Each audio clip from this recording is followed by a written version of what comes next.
ಎಲ್ರಿಗೂ ನಮಸ್ಕಾರ ಪ್ರಿಯ ವೀಕ್ಷಕರೇ, ನನ್ನ ಗುರುಪರಂಪರೆ ಯೂಟ್ಯೂಬ್ ಚಾನಲ್ಗೆ ಸ್ವಾಗತ. ನಾನು ನಿಮ್ಮ ಕೃಪಾ.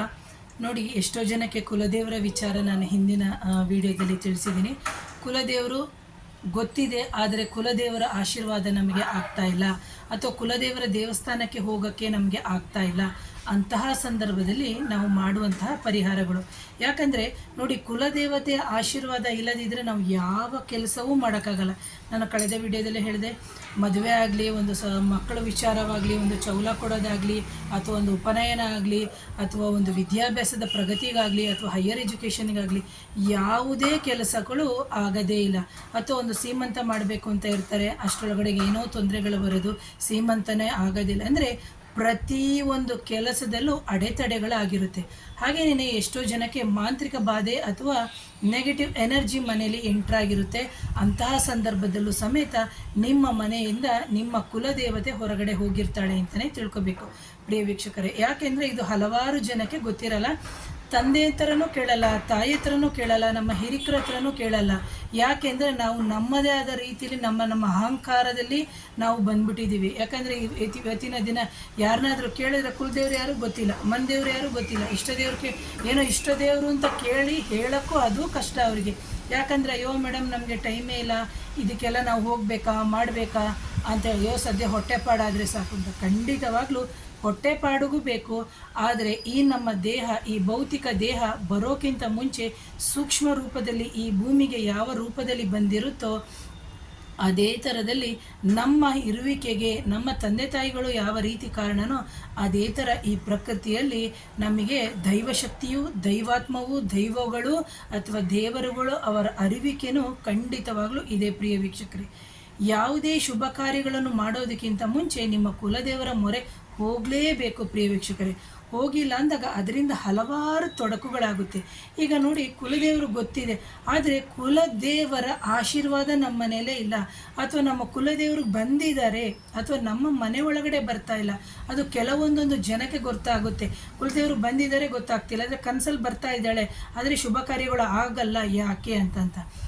ಆನಂತರ ನಾವು ನೋಡಿ, ಈಗ ನೀವು ಮನೆಗೆ ಯಾರೋ ಒಬ್ಬರು ನೆಂಟರು ಬರ್ತಾರೆ. ಈಗ ನಾನೇ ನಿಮ್ಮ ಮನೆಗೆ ಬಂದೆ ಅಂತ ಅಂದ್ಕೊಳ್ಳಿ, ನೀವು ಕರೆಯದೇ ಇದ್ದರೆ ನಾನು ಹೇಗೆ ಮನೆ ಒಳಗಡೆ ಬರೋಕ್ಕೆ ಸಾಧ್ಯ? ಒಂದು ನಿಮಿಷ ಯೋಚನೆ ಮಾಡಿ.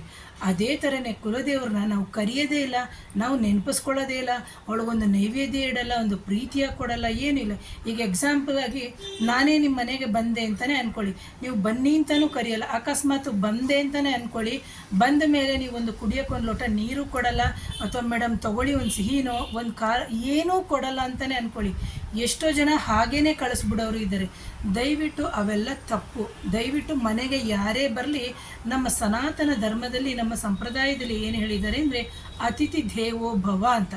ಯಾವ ಅತಿಥಿ ದೈವದ ರೂಪದಲ್ಲಿ ಅಥವಾ ದೇವರ ರೂಪದಲ್ಲಿ ಬರ್ತಾರೆ ಅದು ಖಂಡಿತವಾಗ್ಲೂ ನಮಗೆ ಗೊತ್ತಿರಲ್ಲ. ಅದೇ ಥರ ಪ್ರಕೃತಿಯಲ್ಲಿ ಇರುವಂತಹ ಶಕ್ತಿಗಳಾಗಿರ್ಬೋದು, ಪ್ರಾಣಿಗಳ ಇರುವಿಕೆಗಳಾಗಿರ್ಬೋದು, ನಮಗೆ ಅದು ಸೂಕ್ಷ್ಮವಾಗಿ ತೋರಿಸ್ತಾ ಇರ್ತಾರೆ, ಆದರೆ ನಾವು ಅದನ್ನು ಅರ್ಥನೇ ಮಾಡ್ಕೊಳ್ಳಲ್ಲ.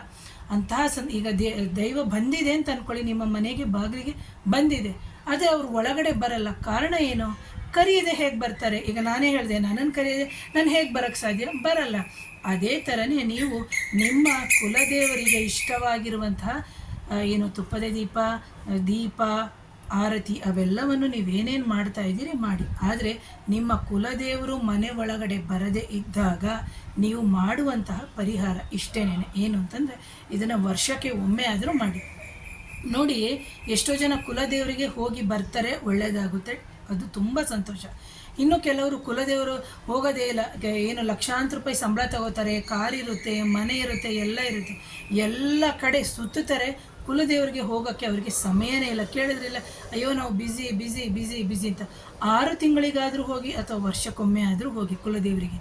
ಅಕಸ್ಮಾತ್ ಕುಲದೇವರು ಗೊತ್ತಿಲ್ಲ ಅಂತಂದವರು ದಯವಿಟ್ಟು ಈ ಏನು ನಾನು ಇವತ್ತು ಪರಿಹಾರವನ್ನು ಕೊಡ್ತಾ ಇದ್ದೀನಿ ಅದನ್ನು ಖಂಡಿತವಾಗ್ಲೂ ಮಾಡಬೇಕು ಪ್ರಿಯ ವೀಕ್ಷಕರೇ. ಮಾಡಿ.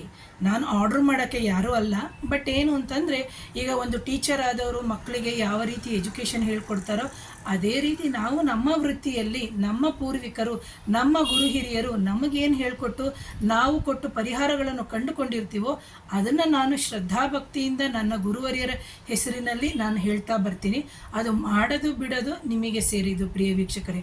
ಸೊ ನೋಡಿ, ಬೇಕಾಗಿರುವಂತಹ ವಸ್ತುಗಳು ಇಷ್ಟೇನೆ. ಇಜ್ಜಲು ಅಂತ ಸಿಗುತ್ತೆ. ನೀವು ಅದು ಎಲ್ಲೂ ಸಿಕ್ಕಿಲ್ಲ ಅಂತಂದರೆ ಐರನ್ ಮಾಡ್ತಾರಲ್ಲ ಅವ್ರ ಹತ್ರ ಹೋಗಿ ಕೇಳಿದ್ರು ಸಾಕು. ಇಜ್ಜಲು ಜೊತೆಗೆ ಗಂಧ ಬಂದು ನಿಮಗೆ ಸಣ್ಣದಾಗಿ ಇಷ್ಟ ಆಗಲ್ಲ, ಬಿಲ್ಲೆ ಸಿಗುತ್ತೆ. ಆ ಗಂಧವನ್ನು ತಗೊಳ್ಳಿ. ಆ ನಂತರದಲ್ಲಿ ಬಂದು ಅರಿಶಿಣದ ಕೊಂಬನ್ನು ತಗೋಬೇಕು.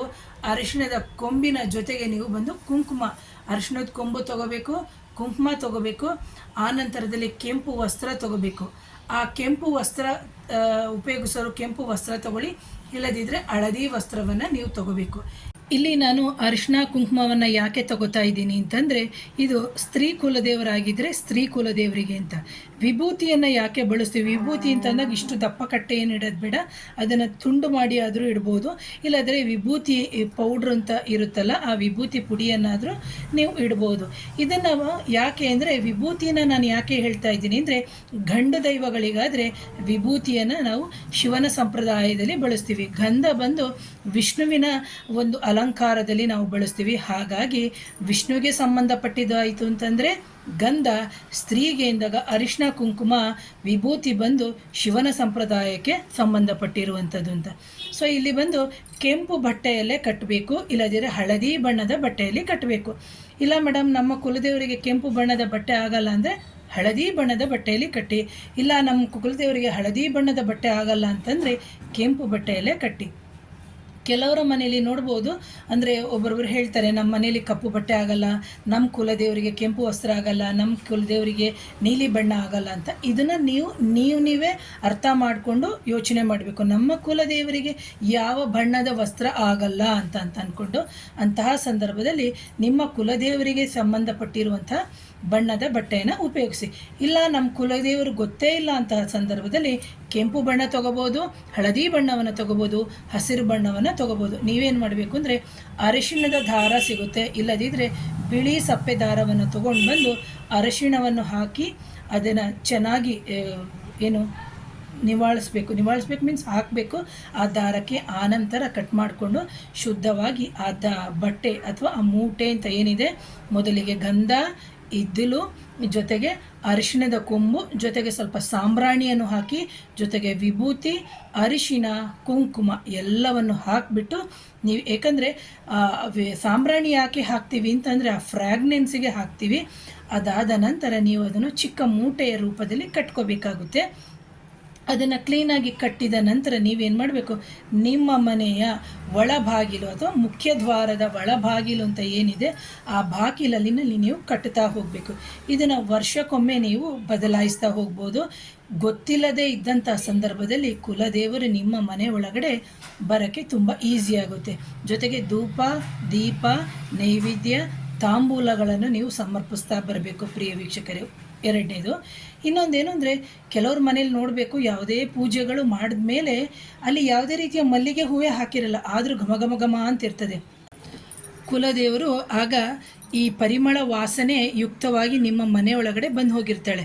ನಾನು ಹೇಳಿದೆ ಆಗಲೇ ಏನಂತಂದರೆ, ಪೂಜೆಯಲ್ಲಿ ನಾವು ಯಾವುದೇ ರೀತಿಯ ಸುಗಂಧ ಭರಿತವಾದ ಸುಗಂಧರಾಜವನ್ನು ಬಳಸಿರಲ್ಲ, ಮಲ್ಲಿಗೆಯನ್ನು ಬಳಸಿರಲ್ಲ, ಅಥವಾ ನಾವೇನು ಹೇಳ್ತೀವಿ ಜವ್ವಾದು, ಅತ್ತರು ಅಥವಾ ಅಷ್ಟಗಂಧಗಳನ್ನು ಬಳಸದೇ ನಾವು ಪೂಜೆಯನ್ನು ಮಾಡಿರ್ತೀವಿ.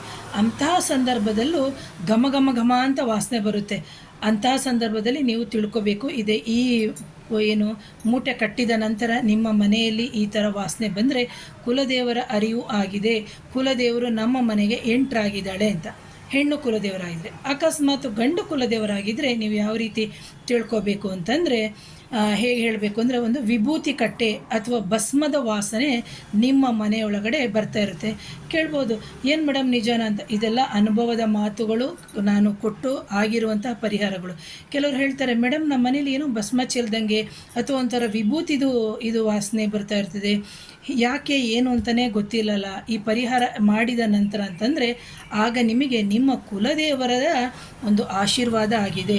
ಕುಲದೇವರು ನಿಮ್ಮ ಮನೆ ಒಳಗಡೆ ಬಂದು ನಿಮ್ಮ ಕೋರಿಕೆಗಳನ್ನು ಅಥವಾ ನಿಮ್ಮ ಇಷ್ಟಾರ್ಥಗಳನ್ನು ಅಥವಾ ನೀವು ಇಟ್ಟಿರುವಂತಹ ನೈವೇದ್ಯಗಳನ್ನು ಸ್ವೀಕರಿಸಿ ಆಶೀರ್ವಾದ ಮಾಡಿಬಿಟ್ಟು ಹೋಗಿರ್ತಾರೆ ಪ್ರಿಯ ವೀಕ್ಷಕರೇ. ಹಾಗಾಗಿ ಕುಲದೇವರ ವಿಚಾರ ಅಂತ ಬಂದಾಗ ಬೇಕಾದಷ್ಟು ವಿಚಾರಗಳು ಬರುತ್ತೆ.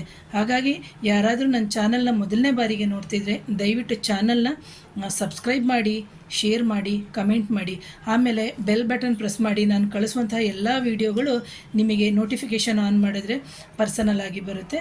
So once again thank you.